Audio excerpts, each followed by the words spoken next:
Amin. Silakan duduk, Bapak Ibu dikasihi Tuhan. Shalom. Shalom jemaat yang di rumah. Tetap semangat, tetap fokus kepada firman Tuhan, sekalipun kita beribadah di dalam rumah. Tema firman Tuhan yang akan kita dengar pada saat pagi hari ini, menjaga hati. Filipi 4 ayat 4 sampai 7, demikian firman Tuhan. Bersukacitalah senantiasa dalam Tuhan. Sekali lagi kukatakan, bersukacitalah. Hendaklah kebaikan hatimu diketahui semua orang.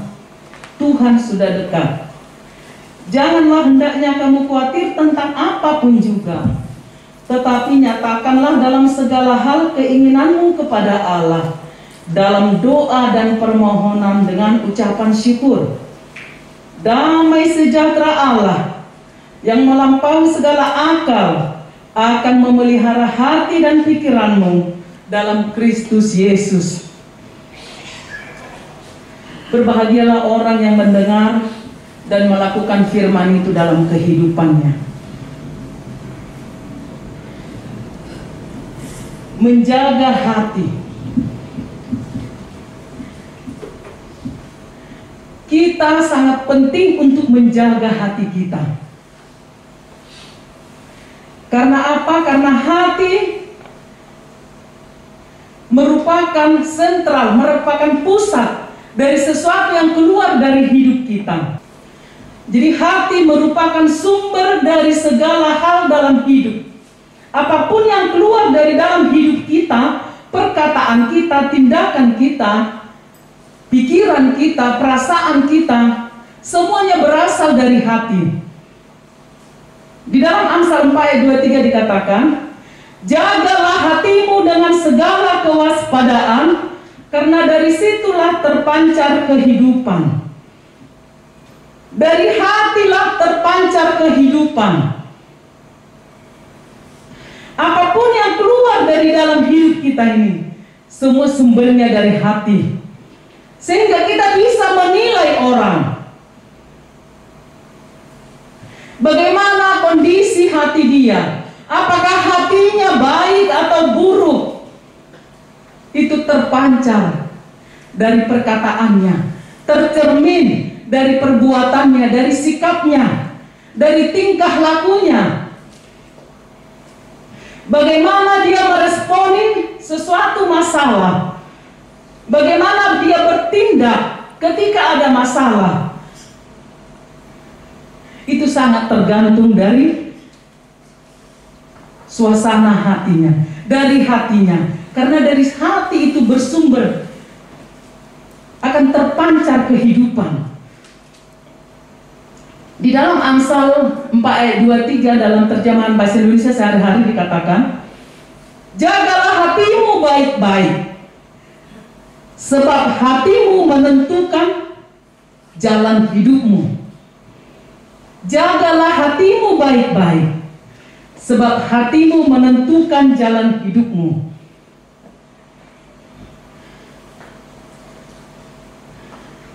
Begitu pentingnya kita menjaga hati ini.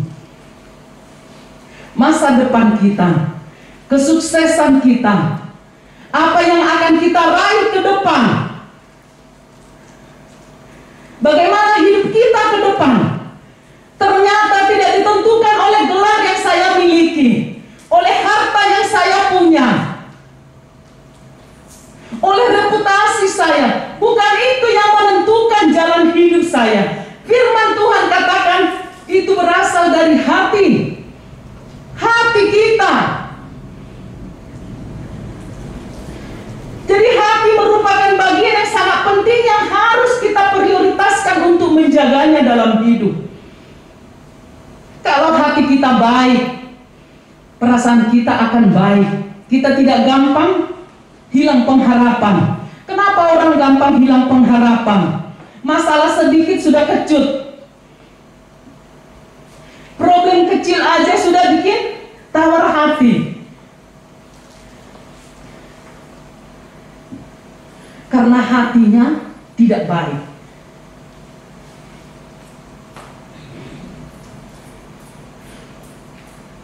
Mari kita jaga hati kita senantiasa,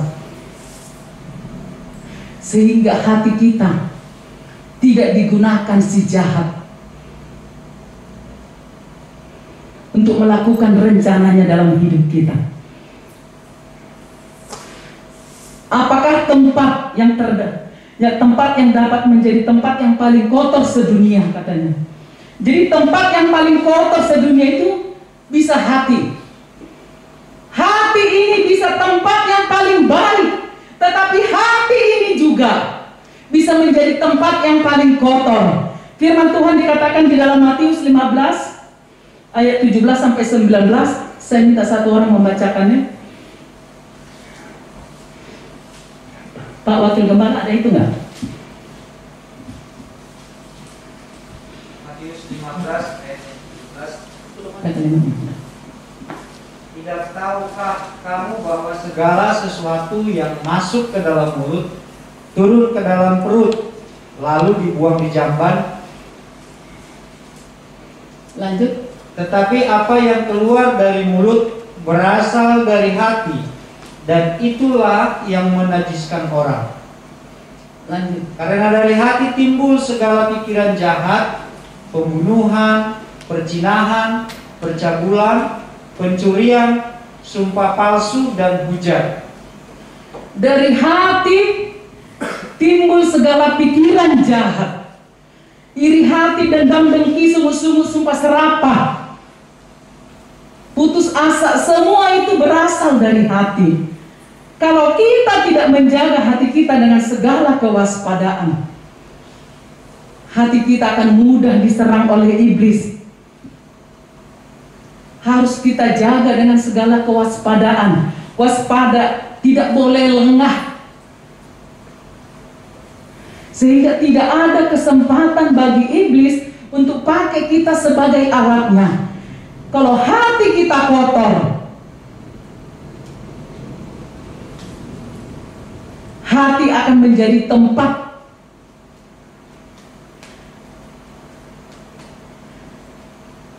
yang paling kotor di dunia, kata. Tetapi kalau hati kita jaga baik-baik, hati kita akan menjadi tempat yang paling bersih, mengeluarkan hal-hal yang baik, pujian kepada orang, penghargaan kepada orang, penghormatan kepada orang. Tidak mudah, tidak lekas marah.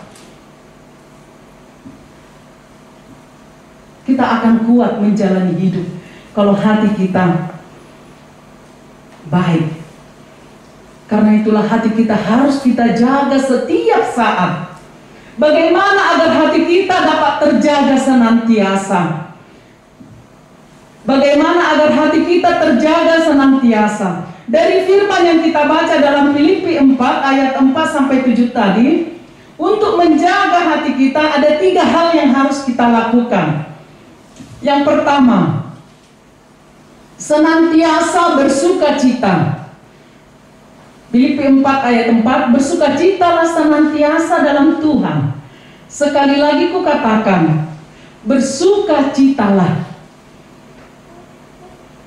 Bersukacitalah senantiasa.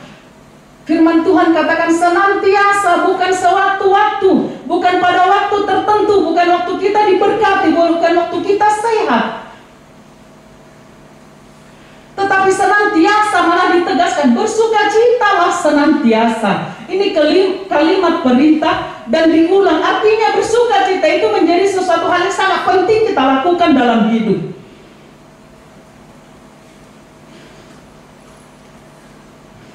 Kita biasanya bersukacita karena sedang berada dalam situasi yang baik-baik saja dan menyenangkan. Sulit rasanya bagi sebagian besar orang untuk bersukacita ketika menghadapi masalah. Tetapi firman Tuhan memerintahkan kepada setiap kita,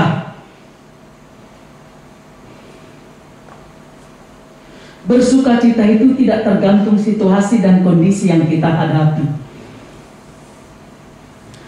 Sukacitaku tidak dipengaruhi Hari ini aku punya uang apa tidak di dompetku? Sukacitaku tidak dipengaruhi apakah aku sehat atau sakit.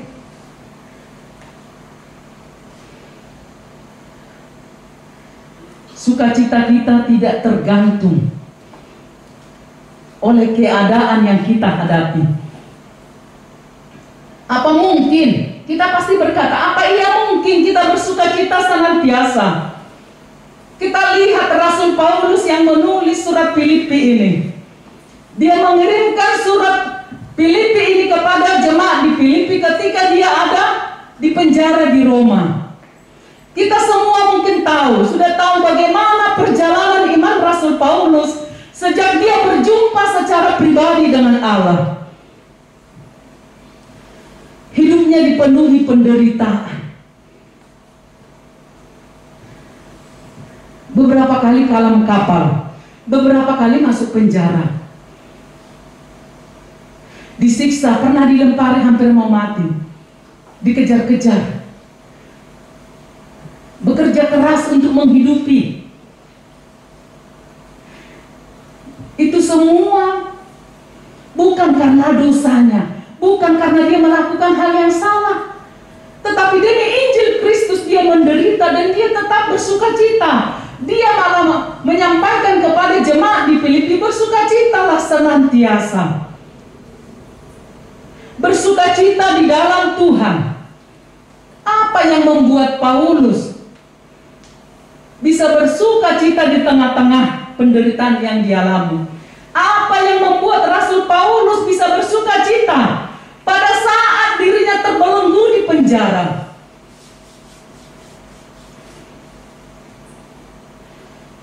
Rasul Paulus mengarahkan pandangannya hanya kepada kekekalan. Dalam setiap perjalanan hidupnya, pandangannya fokus kepada Allah, matanya fokus kepada Allah. Kekekalan itulah yang mau dia raih. Demi Injil, dia rela menderita untuk dapat selalu bersukacita. Kita tentu saja tidak boleh menaruh sumber sukacita kita kepada sesuatu yang bersifat sementara, seperti keadaan atau keuangan kita, fisik kita. Sumber sukacita kita adalah keyakinan kita bahwa Dia adalah Tuhan yang baik. Sumber sukacita kita adalah Yesus Kristus.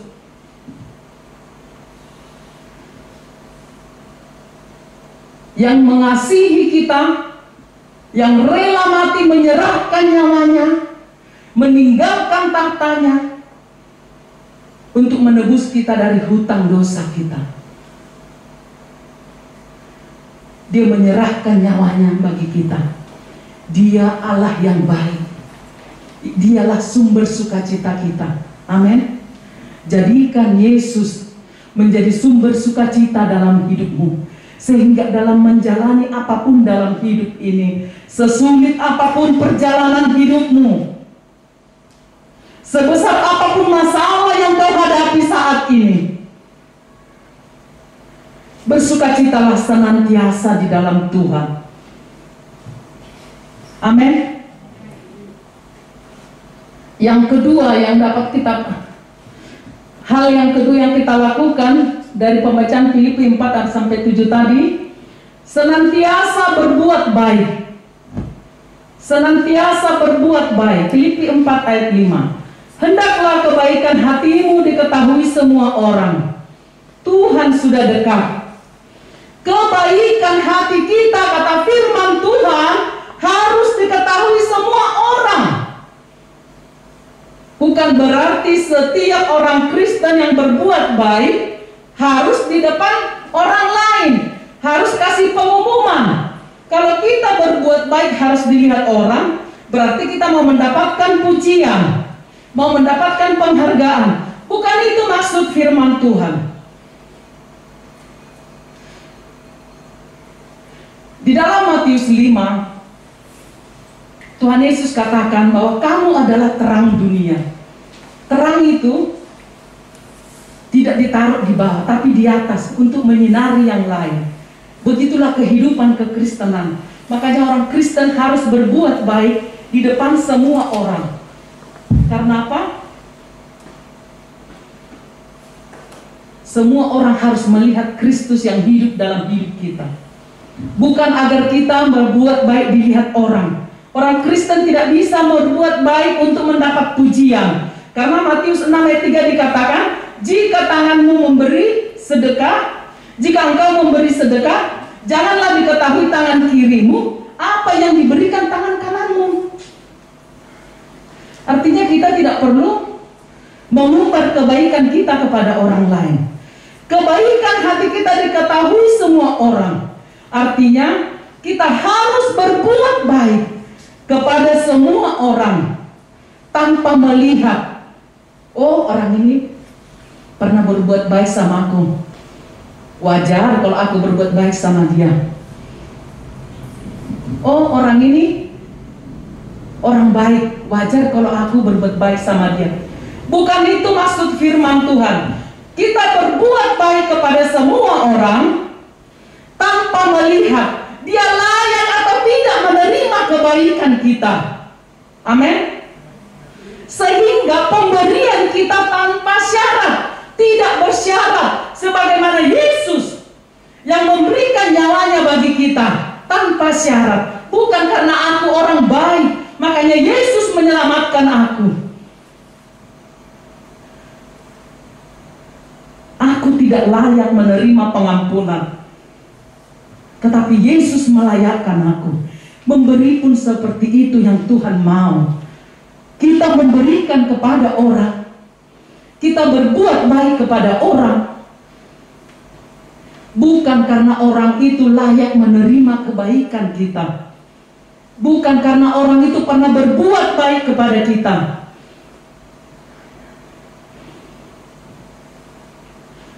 Sehingga ke depan, mulai hari ini sampai ke depan, kita tidak pernah ngapain bantu dia. Kelakuannya seperti itu. Kita tidak pernah lagi. Kita berbuat baik. Orang lain melihat perbuatan baik kita. Perbuatan baik kita memuliakan Bapa yang di sorga. Itu kata Matius 5. Untuk menjaga hati kita, kita harus senantiasa berbuat baik. Artinya melakukan senantiasa berbuat baik, artinya kita melakukannya secara konsisten, terus menerus, bukan sewaktu-waktu.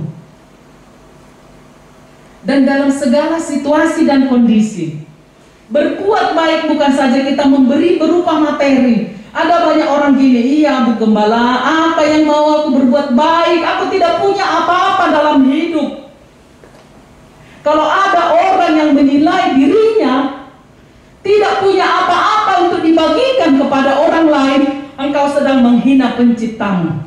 Saya ulang ya. Kalau ada orang yang menilai dirinya tidak bisa berbuat baik kepada orang lain karena dia merasa tidak punya apa-apa untuk dibagikan, engkau sedang menghina penciptamu. Karena tidak satu pun kita diciptakan tidak mempunyai apa-apa. Kita semua ada dari hidup kita yang bisa kita bagikan kepada orang lain. Berbuat baik bukan hanya berupa uang, bukan hanya berupa benda, bukan hanya berupa materi. Berbuat baik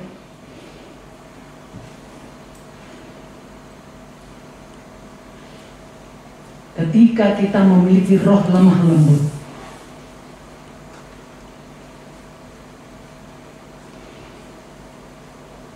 Dengan kelemah lembutan kita bisa menerima kekurangan orang lain.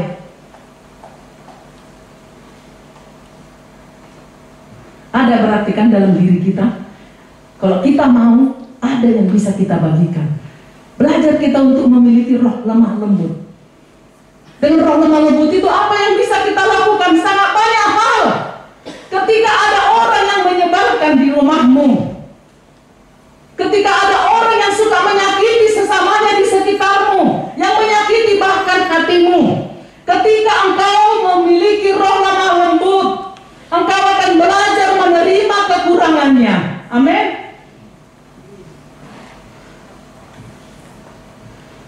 Ketika ada orang yang senantiasa menyakiti hatimu, engkau sudah berbuat baik, tetapi yang kau dapatkan pembalasan darinya bukan berbuat baik, malah hal yang jahat.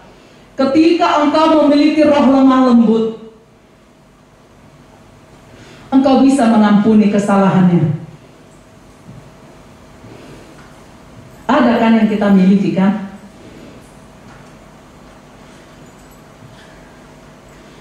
Dengan roh lemah lembut, kita bisa menghargai orang, apapun statusnya. Mau dia jauh lebih rendah dari kita bisa menghargai dia. Sebagaimana kita pengen dihargai.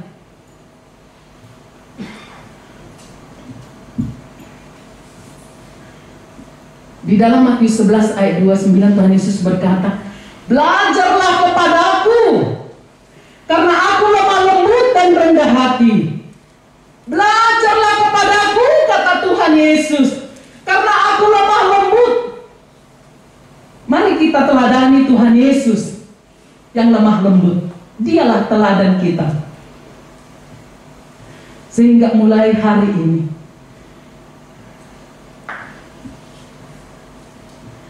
kalau ada selama ini yang suka menyakiti hati kita, kan ada orang ya, kalau hatinya sakit itu terlihat. Dimanapun dia akan jadi api, selalu membakar begitu. Kata-katanya selalu pedas, pengen nyakitin orang lain, pengen membuat orang lain terpuruk, merendahkan orang lain. Kalau kita memiliki kelemah lembutan, kita tidak perlu ribut dengan orang seperti itu.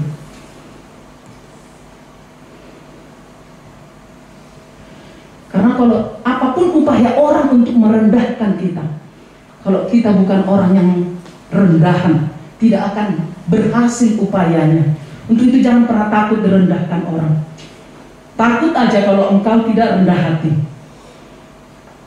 Orang yang untuk itu semua kita jemaat GBI Kampung Belakang, mari kita membagi sesuatu dari hidup kita, memberi, berbuat baik. Karena orang yang hanya hidup untuk diri sendiri dapat digambarkan seperti laut mati yang tidak pernah menyalurkan apa yang dia dapat. Dia hanya menerima dan menerima saja, sehingga airnya menjadi sangat asin, bahkan terasa pahit.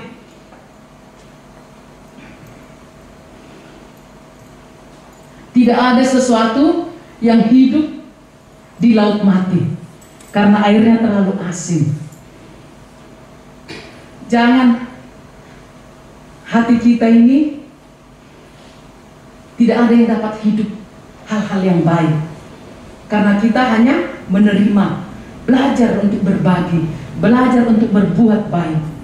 Penelitian membuktikan bahwa orang yang sering berbuat baik atau menolong orang lain adalah orang yang lebih sehat jiwanya. Kebiasaan memberi dengan tulus adalah cara untuk menjaga kebersihan hati kita. Kebiasaan memberi dengan tulus adalah cara untuk menjaga kebersihan hati kita. Tadi dengan penelitian itu dikatakan apa? Orang yang sering berbuat baik atau menolong orang lain lebih sehat jiwanya. Ayo, siapa yang mau lebih sehat jiwanya? Belajar untuk senantiasa berbuat baik. Yang ketiga, senantiasa berserah, berdoa, dan bersyukur. Berserah, berdoa, dan bersyukur. Filipi 4 ayat 6. Nyatakanlah janganlah hendaknya kamu khawatir tentang apapun juga, tetapi nyatakanlah dalam segala hal keinginanmu kepada Allah, dalam doa dan permohonan dengan ucapan syukur. Untuk menjaga hati kita, kita harus senantiasa berserah, berdoa dan bersyukur kepada Tuhan. Berserah artinya mempercayakan diri sepenuh kepada Tuhan. Mempercayakan diri sepenuh kepada Tuhan. Bukan setengah-setengah. Untuk bagian ini bagiannya Tuhan. Aku serahkan kepada Tuhan. Untuk bagian ini, Tuhan tidak boleh ikut campur. Karena apa? Karena kong kali kong dan yang lain, tipu tidak menjadi bagian Tuhan. Jadi ini nggak kuberikan, hanya separuh. Bukan itu maksud Tuhan. Berserah, seluruh hidup kita percayakan hanya kepada Tuhan. Dia yang memimpin kita, Dia yang berdaulat atas hidup kita. Jemaat yang senantiasa berserah, berdoa dan bersyukur kepada Tuhan akan mengikuti kehendak Tuhan. Percaya sepenuhnya pada rencana dan pimpinan Tuhan dalam hidupnya, dan yakin akan pemeliharaan Tuhan. Kalau kita yakin akan pemeliharaan Tuhan, kalau kita yakin sepenuhnya kepada Tuhan, kepada rencana Tuhan dalam hidup kita, kita tidak akan pernah khawatir dalam hidup. Kita tidak akan pernah dikuasai kekhawatiran. Kita tidak akan pernah dikuasai ketakutan dalam hidup. Jemaat yang senantiasa berserah, berdoa dan bersyukur kepada Tuhan, mempercayakan hidupnya sepenuh kepada Tuhan, melalui doa-doanya, membawa seluruh persoalan hidupnya kepada Tuhan. Apapun yang dilakukan, tidak lupa menyerahkan kepada Tuhan. Bukan hanya ketika kita kesulitan kita datang kepada Tuhan. Bukan ketika kita mendapat masalah baru kita datang kepada Tuhan. Tetapi kita percayakan seluruh hidup kita. Kita bawa semua kepada Tuhan. Ini hidupku Tuhan. Engkau yang memimpin aku senantiasa.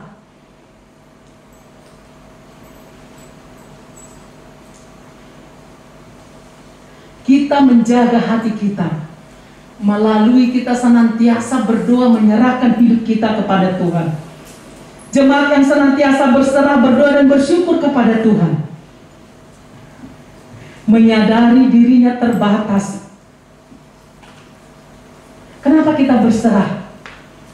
Aku ini sangat terbatas. Banyak hal yang tidak bisa aku lakukan dalam hidup. Dalam segala hal aku terbatas. Kepandaianku sangat terbatas. Kekuatanku sangat terbatas. Apapun yang aku miliki sangat terbatas. Tetapi aku memiliki Allah yang tidak terbatas.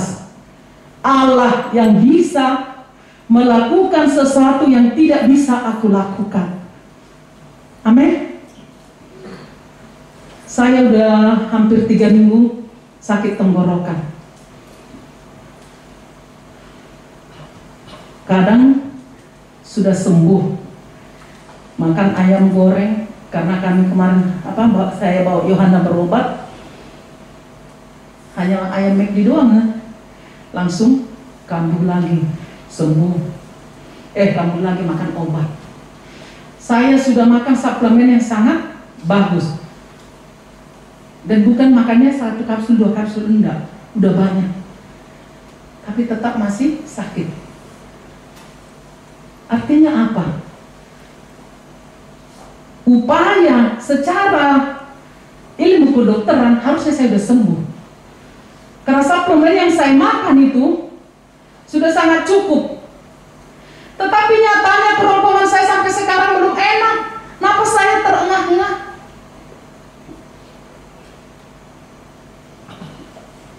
Saya butuh Tuhan untuk memberikan kesembuhan bagi saya. Segala apa yang masuk dalam tubuh saya doakan Tuhan jadikan ini sarana kesembuhan Tuhan bagiku. Aku tetap memohon kepada Dia sampai aku mengalami kesembuhan itu.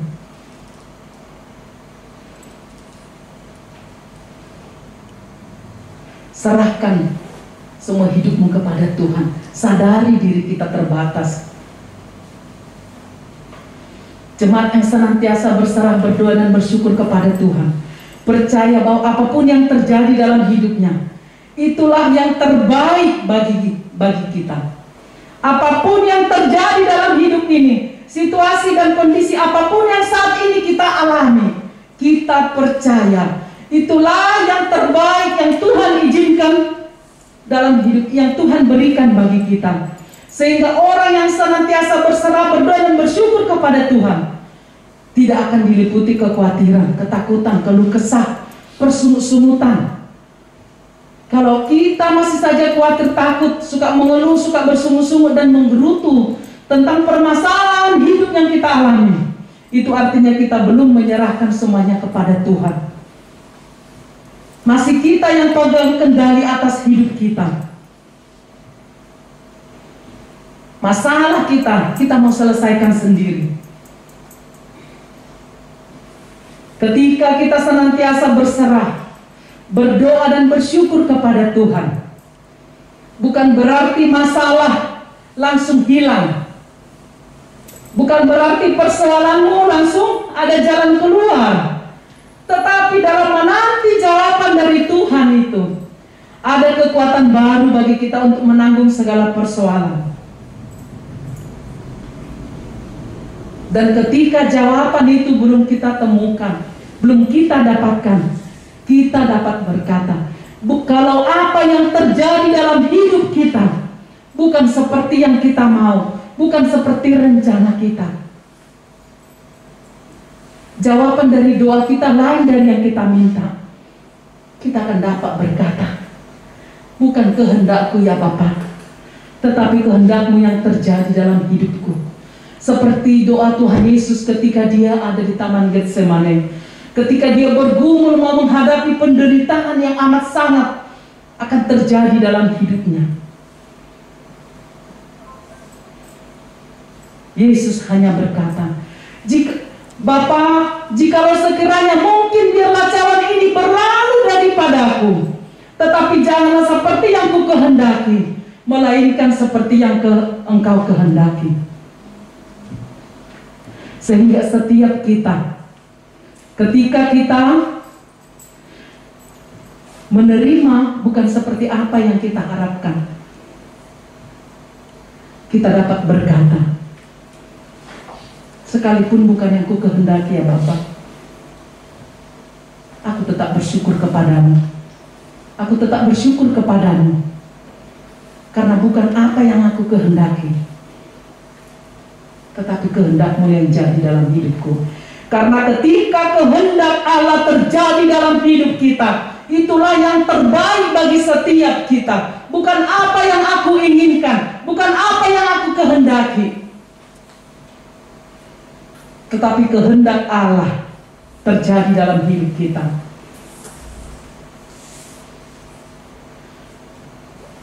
Sehingga, karena apa? Karena Roma 8 ayat 28 dikatakan, kita tahu sekarang bahwa Allah turut bekerja dalam segala sesuatu untuk mendatangkan kebaikan. Bagi siapa? Bagi mereka yang mengasihi Dia, yaitu bagi mereka yang terpanggil sesuai dengan rencana Allah. Allah turut bekerja ketika jawaban yang kita terima dari Tuhan tidak seperti yang kita kehendaki. Kita dapat berkata, Allah turut bekerja dalam segala sesuatu untuk mendatangkan kebaikan bagi mereka. Jadi bukan bagi semua orang, jangan salah ya, bukan bagi semua orang Kristen, bukan, tetapi bagi mereka yang mengasihi Dia. Amin. Mari kita mengasihi Allah, karena Allah hanya turut bekerja dalam hidupmu. Allah turut bekerja memberikan yang terbaik bagi kita. ketika kita mengasihi Dia. Seseorang tidak dapat menjaga pikiran dan hatinya senantiasa tanpa bantuan Tuhan dan Roh Kudus. Selalu saja ada hal-hal yang membuat kita berpikiran negatif, kotor, dan menaruh perasaan yang tidak baik di dalam hati kita. Namun jika kita senantiasa berserah dalam doa disertai rasa syukur kepada Tuhan, kita bisa mendapatkan pertolongannya dalam hidup kita.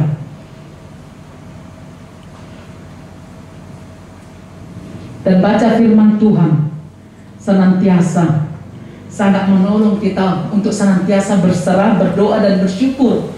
Karena firman Tuhan itu yang akan menguatkan kita di dalam penyerahan kita, di dalam doa kita, di dalam ucapan syukur kita. Jemaat yang dikasihi Tuhan, begitu pentingnya kita untuk menjaga hati ini. Untuk itu mari kita jaga hati kita dengan segala kewaspadaan. Kita tidak boleh lengah dan memberikan kesempatan kepada iblis untuk mengotori hati kita dengan hal-hal yang jahat. Kita jaga hati kita karena dari hati kita terpancar kehidupan. Hati kita menentukan arah hidup kita dan perjalanan hidup kita. Hati kita menentukan masa depan kita bersama dengan Tuhan. Ketika kita menjaga hati kita senantiasa, ketika kita menjaga hati kita dengan senantiasa bersuka cita, senantiasa berbuat baik, senantiasa datang kepada Tuhan, berserah, berdoa, dan bersyukur kepadanya, kita sedang mengakui bahwa Allah yang berdaulat atas hidup kita, Allah yang pegang kendali dalam hidup kita, sehingga apapun yang terjadi yang Tuhan izinkan dalam hidup kita, kita percaya itu yang terbaik bagi kita. Semuanya akan mendatangkan kebaikan dalam hidup kita.